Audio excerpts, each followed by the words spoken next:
आंगन के एक कोने में जले हुए अखबार के गुच्छे और एक टूटा हुआ सिंहासन, ये सब देखकर साविता का दिल अचानक चोट खाकर गिर गया।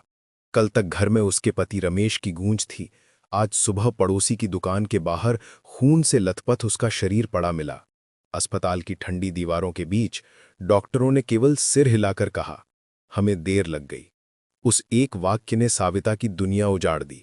रमेश स्थानीय पानी के टैंकर का छोटा सा मालिक था, ईमानदार, मेहनती और गांव में सबका प्रिय। किसी को समझ नहीं आया कि उसे किसने और क्यों मारा। पुलिस स्टेशन में जब साविता ने घर से निकले सुरक्षा कैमरे की फुटेज और पीड़िता के कपड़ों पर पड़े दागों का सबब मांगने की कोशिश की, तो इंस्पेक्टर राठौड़ ने ठंडी आंखों से कहा, सबूत जरूरी नहीं है, शिकायत दर्ज करवा दो, हम देख लेंगे। साविता को भरोसा था, लेकिन आश्चर्य तब हुआ जब अगले दिन उसे बताया गया कि शिकायत का रजिस्टर खाली दिख रहा है और सीसीटीवी फुटेज रिकॉर्ड न होने का बहाना बताया गया। धीरे धीरे गांव में अफवाह फैलने लगी कि रमेश की मौत बस एक हादसा नहीं बल्कि मारपीट का परिणाम है। और इसी मारपीट में नाम आया था गांव के प्रभावशाली राजनेता के बेटे विक्रम का। विक्रम के परिवार के पास पैसे थे, प्रभाव था और इंस्पेक्टर राठौड़ के साथ गहरा नाता।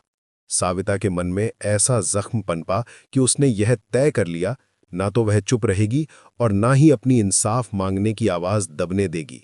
वह विधवा होने के बाद भी रमेश की यादों से मजबूत निकली।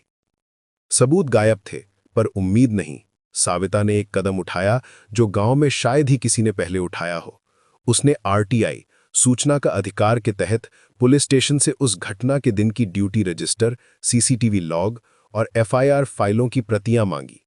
लोगों ने खुलकर हंसी उड़ाई कि किस काम की ये फाइलें, पर साविता का सब्र पत्थर जैसा था।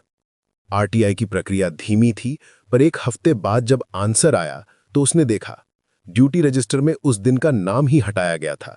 सीसीटीवी लॉग में फाइलें करप्टेड बताई गई थी और एफआईआर की कॉपी में नोट लिखा था, नाव नक्शा ठीक नहीं है। कोई मामूली भूल नहीं थी, ये सब जानबूझकर किया गया था। साविता ने अभिलेखों की प्रतियां लेकर एक युवा वकील की मदद ली और मामले को लोकहित याचिका के रूप में हाई कोर्ट में दायर किया। हाई कोर्ट के समक्ष जब राठौड़ और पुलिस विभाग से जवाब मांगा गया तो आरटीआई से ली गई दस्तावेजी साक्ष्यों ने तहलका मचा दिया। मीडिया ने भी इस कहानी को पकड़ा। लोगों का गुस्सा बढ़ा, क्योंकि एक सामान्य परिवार का सिर जिस तरह दबा दिया गया वह किसी भी सिविल सोसाइटी के लिए सहनशील नहीं था। जांच के आदेश दिए गए और स्वतंत्र फॉरेंसिक टीम लगाई गई।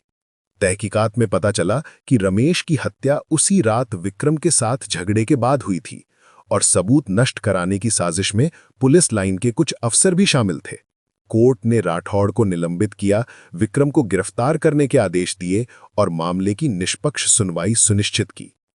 अंततः सच की जीत हुई, न्याय मिला, पर साविता ने इस जीत से कहीं ज्यादा कुछ सीखा। उसने गांव में महिला जागरण समूह का गठन किया ताकि किसी और विधवा, किसी और परिवार को ऐसी लड़ाई अकेले न लड़नी पड़े। उस दिन जब साविता मंडप के बाहर खड़ी थी और गांव वालों ने उसे सलाम किया तो उसने धीरे से कहा, हिम्मत छोटी ना होगी जब बात इंसाफ की हो। पावर चाहे कितना भी बड़ा हो, कागज और हक की रोशनी के आगे टिक नहीं सकता। उसकी आवाज में केवल जीत नहीं, एक नई चेतना की चमक थी।